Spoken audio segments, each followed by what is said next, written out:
పాపము, అశాంతి, భయం, దిగులు, శ్రమ, వేదన, దొంగతనం, వ్యభిచారం, వ్యాధి, హత్యలు, త్రాగుడు, భయంకర సంఘటనలు, మరణం, నరకం.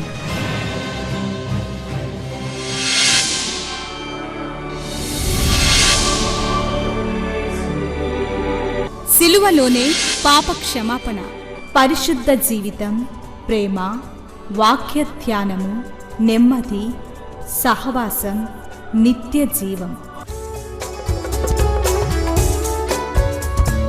శాంతి సోపానాలు, ఇవి శాంతి ప్రదాత బోధలు. చీకటిలో ఉన్న ప్రజలకు గొప్ప వెలుగు కలుగుటకు, చీకటిలో ఉన్న ప్రజలకు గొప్ప వెలుగు కలుగుటకు, చీకటి నుండి వెలుగునకు నడిపించే సోపానాలు. శాంతి సోపానాలు కార్యక్రమానికి మిమ్మల్ని ప్రేమతో ఆహ్వానిస్తూ ఉన్నాను. ఈ కార్యక్రమాలు మీ వ్యక్తిగతమైన ఆత్మీయమైన జీవితాన్ని దినదినము దేవునికి సన్నిహితం చేయాలని, దేవునికి ప్రీతికరమైన వ్యక్తులంగా, మనం చేసే భక్తి ఆయనకి ఇష్టమైందిగా, ఆయన కొలతకు సరిపోయేదిగా ఉండేటట్టుగా మనల్ని మనం సిద్ధపరచుకుంటూ ఉండాలి. భక్తి అనేది ఒకరోజు చేసేది కాదు. భక్తి అనేది ఎప్పుడో మారు మనసు పొందితే సరిపోదు. రోజు కూడా మన ప్రతి విషయంలో మనల్ని మనం సరి చేసుకుంటూ ఉండాలి. మీరు ఒక ఉద్యోగస్తులు కావచ్చు, వృత్తి పనులు చేసుకునే వాళ్ళు కావచ్చు, ఇంటి ఇల్లాలు కావచ్చు, ఇంటి పనులు చేసుకునే వ్యక్తివి కావచ్చు, ఏ పరిస్థితిలో ఏ పని చేసుకునే వ్యక్తివైనా అది శరీరానికి సంబంధించింది, ఈ లోక జీవనోపాధికి సంబంధించింది. 100కి 100 పాళ్ళు మన సాయశక్తుల మన జీవనోపాధికి మనం పనిచేస్తూ ఉంటాం. అలాగే మన ఆత్మీయమైన విషయాలకి కూడా కష్టపడాలి. ఏదో ఒక 5 నిమిషాలు బైబిల్ చదివి ప్రార్థన చేస్తే సరిపోదు. బైబిలు, ప్రార్థన ఇది ముఖ్యమే, కానీ చదివిన వాక్యం జీవితానికి అన్వయించుకోవడం ఇంకా ముఖ్యం. పరిశుద్ధాత్మ చేత నిండిన జీవితాలతో, పరిశుద్ధాత్మ అన్నప్పుడు ఒక ఆవేశం కాదు, ఇది మంచి సమరయుడు మంచి మనసుతో తన్నెప్పుడూ తిట్టే ఒక యూదునికి సహాయం చేసిన ఆ మంచి మనసు. అలాగే యోహాను సువార్త 4వ అధ్యాయంలో చెప్పబడిన ఆ సమరయ స్త్రీలో ప్రవహించిన జీవజలపు ఊట. పరిశుద్ధాత్మ అనగానే భాషలు ఎగరడం, గంతులు వేయడం కాదు, అది ఒక జీవజలపు ఊట. మన జీవితాలు దేవునికి ఇచ్చినప్పుడు అప్పటి వరకు మనం సాతాను ప్రభావంతో జీవిస్తూ ఉంటాం. లోక విషయమైన కోరికలు కలిగి ఉంటాం. ఎప్పుడైతే మన పాపాలు ఒప్పుకొని దేవునికి మన జీవితం ఇస్తామో, ఈ సాతాను యొక్క ప్రభావం వెళ్ళిపోయి పరిశుద్ధాత్మ యొక్క ప్రభావం మనలో ప్రవేశిస్తుంది. అప్పుడు పరిశుద్ధాత్మ మనల్ని పరిశుద్ధంగా ఉంచుతారు, లోకానికి అతీతంగా ఉంచుతారు. పాత తలంపులు, అలవాట్లు, లోక ఆకర్షణలు కూడా వెళ్ళిపోతాయి. చాలామందికి మారు మనసు అనే విషయం తెలియదు.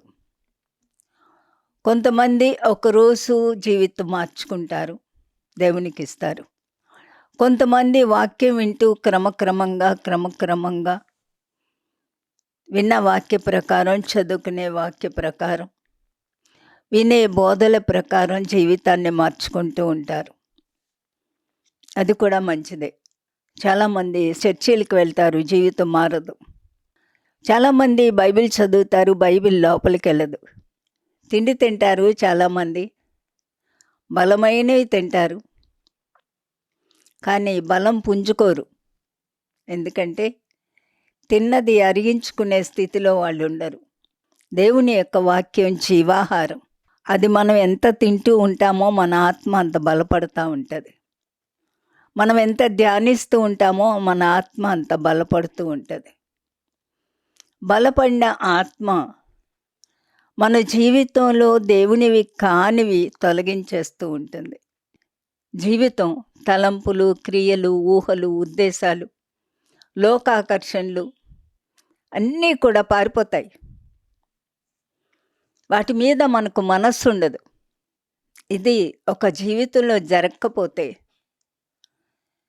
మనం ఎంతవరకు దేవుని బిడ్డలమో ఆలోచించుకోవాలి.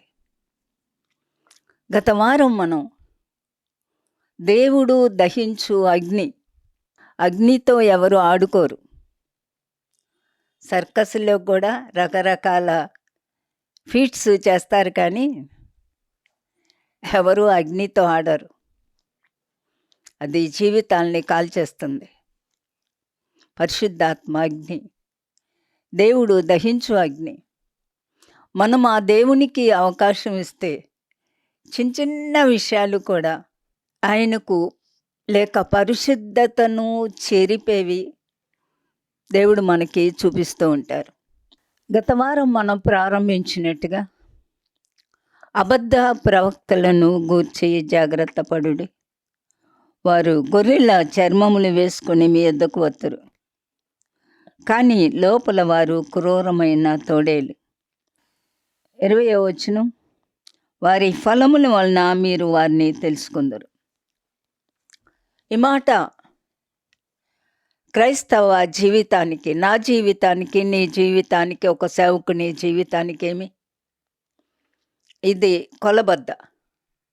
నేను సేవ ఆరంభించిన కొత్తలో ఇంచుమించు ఒక 40 సంవత్సరాల పైన సేవ ఆరంభం అంటే దేవుడు నాతో మాట్లాడి మనశ్శాంతి ఇచ్చిన తెల్లారి కాదు, ఆ రోజే దైవజనుడితో కరపత్రాలు పట్టుకొని వెళ్ళిపోయాను. ఆ రోజే దేవుని గురించి మాట్లాడడం ఆరంభించాను. అది ఎంతో ఆనందంగా ఉండేది. ఇంకా అది నా జీవితంలో ఒక భాగం అయిపోయింది. సువార్త సేవ అనే మాట అప్పట్లో నాకు తెలియదు, కానీ ఏ వ్యక్తినైనా రెండు తలంపులు. ఈ వ్యక్తికి దేవుడు తెలుసా తెలీదా, వాళ్ళు ఎవరైనా కావచ్చు, దేవుని గురించి చెప్పడం నా బాధ్యతగా అది నాలో ఇమిడిపోయింది. నాకెవరూ చెప్పలేదు. ఆ దినాల్లో చాలామందిని చూస్తూ ఉండేదాన్ని. నాకు అప్పటికి ఇప్పటికీ ఇదొక అలవాటు అయిపోయింది.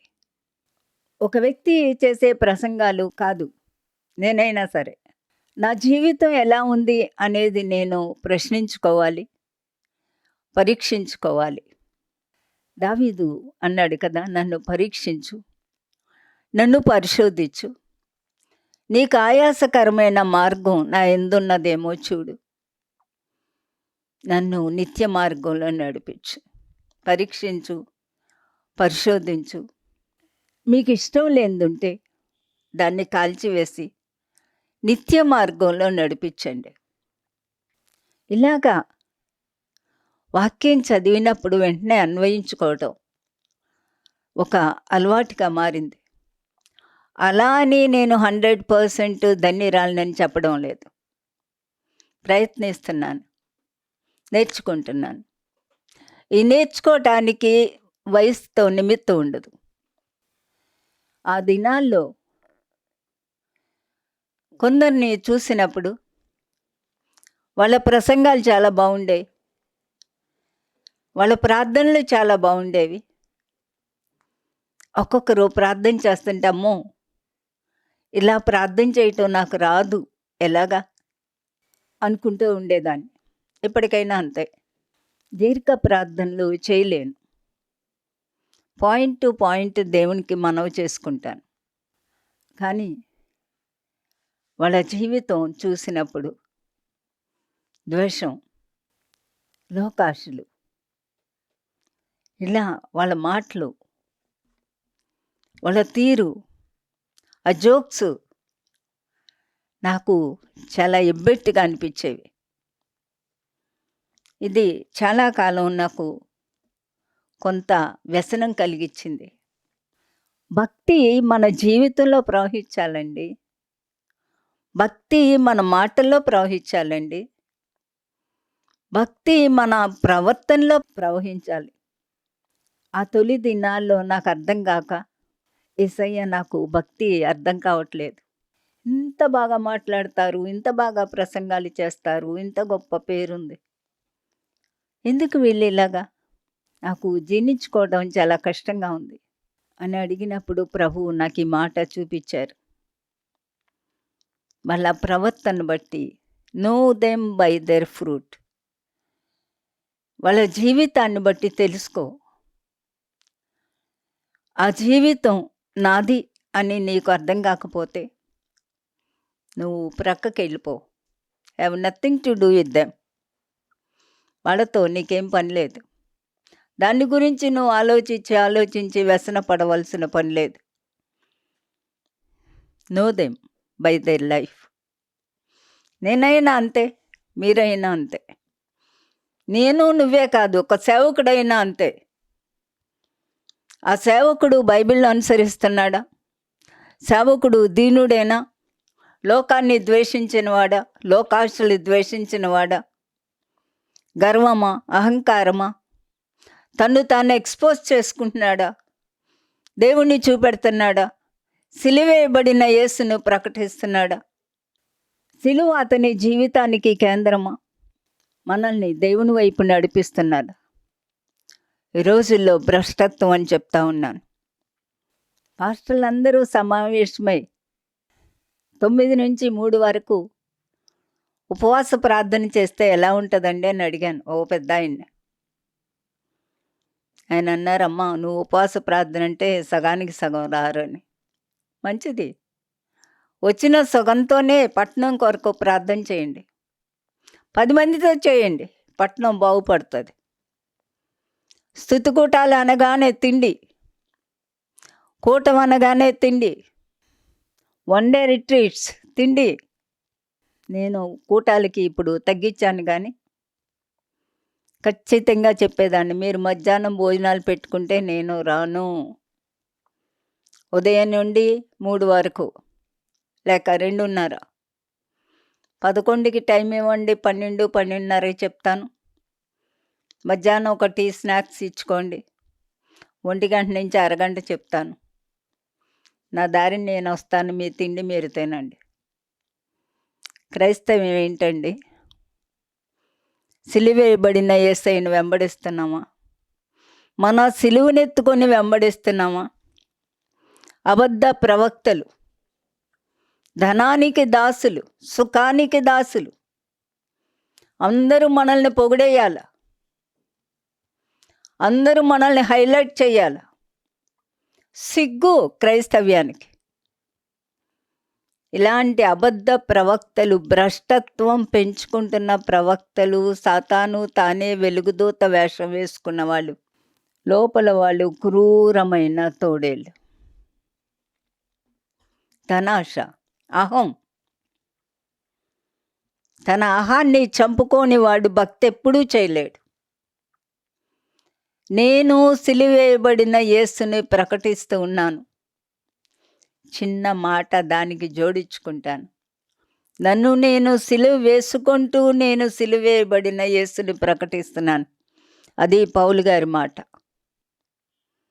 అదే మాట చెప్పాడు, నేను క్రీస్తుతో సిలువేయబడ్డాను. 16వ వచనం చదువుతున్నాను. మత్తయి సువార్త 7వ అధ్యాయం 16. వారి ఫలముల వలన మీరు వారిని తెలుసుకొందురు. ముండ్ల పొదల్లో ద్రాక్ష పండ్లనైనను, పల్లేరు చెట్లను, అంజూరపు పండ్లనైనను కోయుదురా.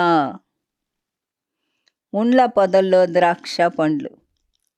ముండ్లు అనేవి బైబిల్లో పాపానికి సాదృశ్యం. దేవుడు సృష్టి చేసినప్పుడు ముళ్ళ పొదలు సృష్టించలేదు. ఆదాము అవ్వలు పాపం చేశాక భూమి ముళ్ళ పొదలు పుట్టించింది. ముండ్ల పొదల్లో పాపాన్ని ప్రేమించేవాళ్ళు ఎంతోమంది ఎంతోమంది కాదు, కొందరు. క్రైస్తవ జీవితం పరిశుద్ధమైన జీవితం. పరిశుద్ధత, పరిశుద్ధత, పరిశుద్ధత. ఉట్టి పడవలసిన జీవితం, పరిశుద్ధతను ప్రకటించే జీవితం, పరిశుద్ధతను చూపించే జీవితం, పరిశుద్ధతను పెంచి పోషించే జీవితం. ఇది లేనివాడు ముండ్ల పొద. ముండ్ల పొదలో ద్రాక్ష పండ్లు కాయు. ద్రాక్ష యేసు ప్రభు రక్తానికి సాదృశ్యం. ఒక వ్యక్తి యొక్క హృదయంలో పాపం ఉంటే యేసు రక్తం ఆ పాపాన్ని కడుగుతుంది, కానీ యేసు రక్తం ఆ వ్యక్తిని పాపము కడిగి శుద్ధి చేయకపోతే ద్రాక్షకి ఇంకొక అర్థం ఆనందం. ఆ వ్యక్తి జీవితం ఆనందంగా ఉండదు. పైకి నటించవచ్చేమో, కానీ అది దేవుని యొక్క ఆనందంతో నిండిన జీవితం కాదు. రెండవది, పల్లేరు చెట్లను అంజూరపు పండ్లైనా కోయుదురా. పల్లేరు ముళ్ళు ఇంచుమించు అందరికీ తెలుసు. అవి కాయ నిండా ముళ్ళు ఉంటాయి. మనం ఇలా కాలేస్తే ఓ పక్కన లాగేస్తే ఇంకో పక్కన గుచ్చుకుపోతూ ఉంటాయి పల్లేరు చెట్లు. కొంతమంది మనుషులు కూడా పల్లేరులాగానే ఉంటారు. మాట అంటే సయ్యం కోపం వచ్చేస్తుంది. అలాంటి వాళ్ళని చూడటానికి కూడా భయం వేస్తుంది. మాట్లాడడానికి భయపడిపోతాం. అమ్మో, ఒక మాట అంటే ఈవిడ 2 మాటలు అంటుంది కదా. అక్కడ అంజూరపు పండ్లు, అంజూరం స్వస్థతకు గుర్తు. ప్రతి దైవ సేవకుడు, నా మాట వినండి, ప్రతి దైవ సేవకుడు ఆత్మీయమైన స్వస్థత, శారీరకమైన స్వస్థతకు కూడా కారకుడే. మన ఆత్మలు ఎప్పుడు బలంగా ఉంటాయో మన శరీరాల్ని ఆ ఆత్మ గెలుస్తూ ఉంటుంది. ఈ ఉదయం కూడా అనుకున్నాను, దేవుని బిడ్డల్ని ఒక అనారోగ్యం కానీ ఒక సమస్య కానీ ఏలడానికి వీల్లేదు. మనం సమస్యలు పరిపాలిస్తాం, మనం అనారోగ్యాలు పరిపాలిస్తాం. మనం ఒక సమస్య తలెత్తినప్పుడు దాన్ని మనం అణిచివేయగలిగిన భక్తి మనలో ఉండాలి. అలాగున్నే మంచి చెట్టు మంచి ఫలములు ఫలించును, పనికి మాలిన చెట్టు కాని ఫలములు ఫలించును. ఒక విశ్వాసిగా, దేవుని బిడ్డగా నీ కుటుంబంలో ఏ ఫలాలు ఫలిస్తూ ఉన్నావు? మంచి మాటలు, ప్రోత్సహించే మాటలు, ఆత్మీయమైన అభివృద్ధి కలిగించే మాటలు. మాటలు అనగానే తరచుగా ఈ వచనాన్ని నేను కోట్ చేస్తూ ఉంటాను. ఎఫెసీ పత్రిక 4వ అధ్యాయం 29వ వచనం. మాటలు, మంచి చెట్టు మంచి ఫలాలు ఫలిస్తుంది. ఎఫెసీ పత్రిక 4:29. వినువారికి మేలు కలుగునట్టు అవసరమును బట్టి క్షేమాభివృద్ధికరమైన అనుకూల వచనమే పలుకుడే. మనం మాట్లాడే మాటలు అవి మంచియో చెడ్డయో తర్వాత కానీ వినే వాళ్ళకి మేలు కలగాలి. వాళ్ళు ఏలో ఒక విషయాల్లో రెక్టిఫై అవ్వాలి. అది మేలు. అవసరమా? మొదటి ప్రశ్న. ఈ మాటలు మాట్లాడడం అవసరమా? లేకపోతే సైలెంట్గా పని చేసుకుంటే వెళ్ళిపో. అవసరం అనిపిస్తే మేలుగా మాట్లాడు, కించపరిచేటట్టు కాదు, బాధపరిచేటట్టు కాదు. భక్తి అంటే ఏంటి అనుకుంటున్నారండి? భక్తి అంటే పొద్దున కొంచెం ప్రార్థన చేసి బైబిల్ చదివేసి కంప్లీట్, ఇంకంతే. రోజంతా మన ఇష్టం వచ్చినట్టు బతకడమే అనుకుంటున్నారా? కాదు, పొద్దున్న చేసింది కాదు. మిగతా 24 గంటలు ఏం చేస్తాం అనేది పరలోకంలో రికార్డ్ అవుతుంది. క్షేమాభివృద్ధికరమైన అనుకూల వచనము. మనం మాట్లాడే మాటలు ఇతరుల్లో క్షేమాభివృద్ధి దయచేయాలి. మన సహవాసాన్ని పెంచాలి. కపటమైన మాటలు, క్రూరమైన మాటలు, కఠినమైన మాటలు, అవతల వాళ్ళ మనసు బాధపడే మాటలు, కుంచుకుపోయే మాటలు కాదు. ప్రతి మంచి చెట్టు కూడా మంచి ఫలాలు ఫలిస్తూ ఉంటుంది. ఇతరులకు మేలుకరంగా ఉంటారు. నీ తోటి ఉద్యోగస్తులకు మేలు. అందరూ నిన్ను ద్వేషించవచ్చు ఒక క్రైస్తవుడు అని. వాళ్ళే ఒకరోజు నీకు స్నేహితులు అవుతారు. వాళ్ళే ఒకరోజు నువ్వెందుకు ఇలా ఉంటావో చెప్పవా మాకు అని అడుగుతారు. అలా అడిగేటట్టు చేసే దేవుడు మన దేవుడు. అలాగుననే మంచి చెట్టు మంచి ఫలములు ఫలించును, పనికి మాలిన చెట్టు కాని ఫలములు ఫలించును. ఒక విశ్వాసి, ఒక సేవకుడు కూడా కావచ్చు. జీవితం చూడండి.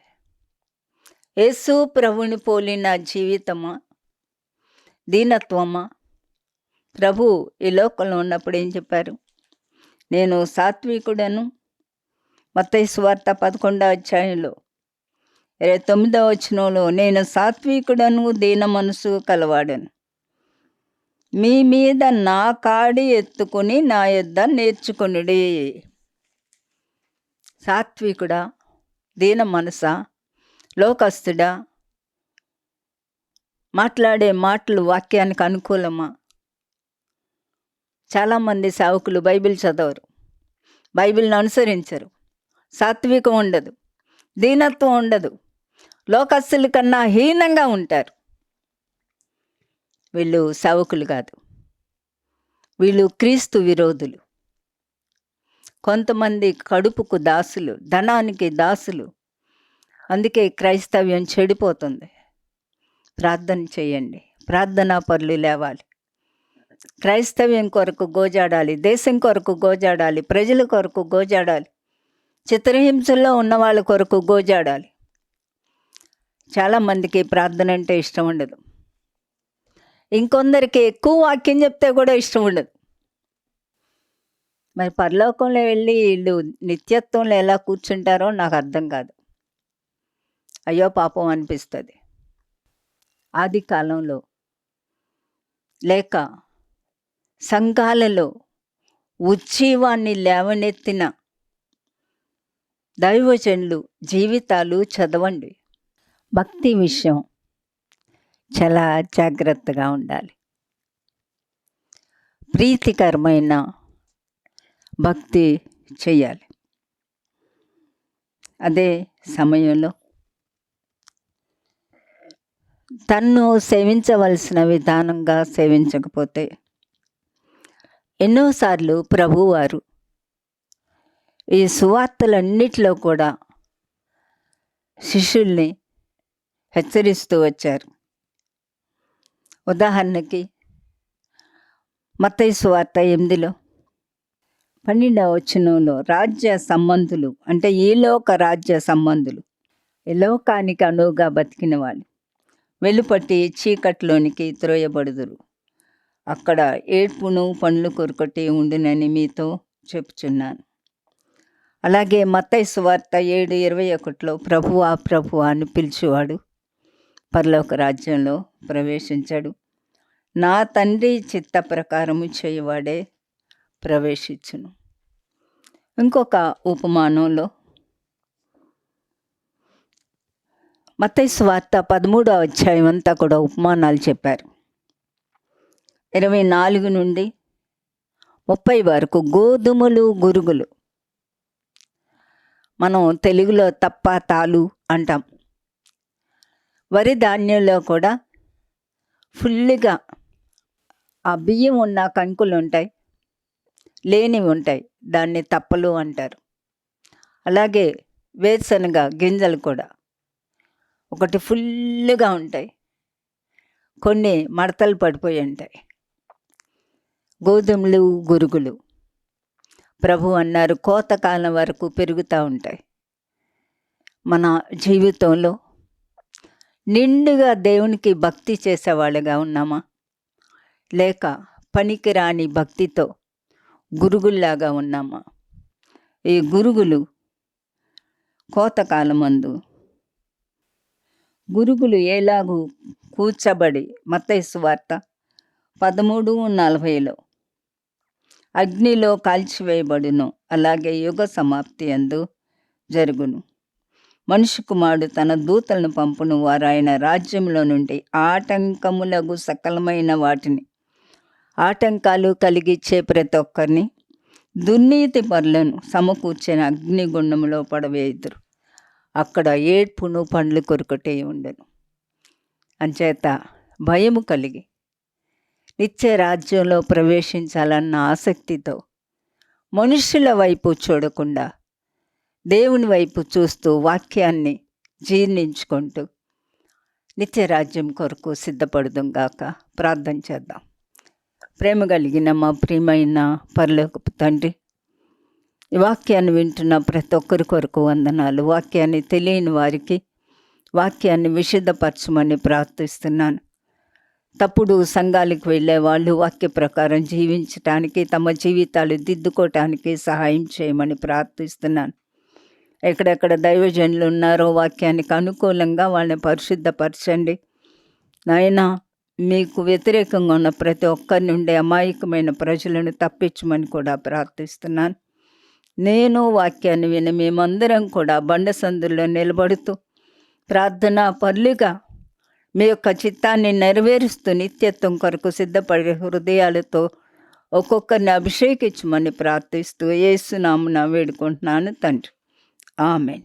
మహాదేవుడు మన ప్రభువు రక్షకుడునైన యేసుక్రీస్తు కృపా, దేవుని ప్రేమ, పరిశుద్ధాత్మ నిత్య సన్నిధి సహవాసం కూడి వచ్చిన మనందరికీ సదా తోడైండి నిత్యత్వాన్ని గూర్చిన నిరీక్షణతో కూడిన జీవితాలలోనికి నడిపించును గాక.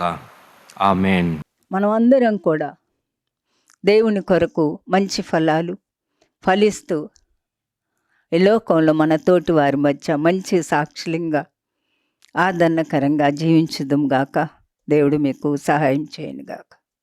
మా address Shrimati Joy Sam Benny, Emmanuel church 1-146 S Achyutapuram, Kakinada 4. మా ఫోన్ నెంబర్స్ 944-010-9893 మరియు 0884-237-6793. మరలా ఇదే సమయానికి ఇదే ఛానల్లో మనం కలుసుకుందాం. Thank you.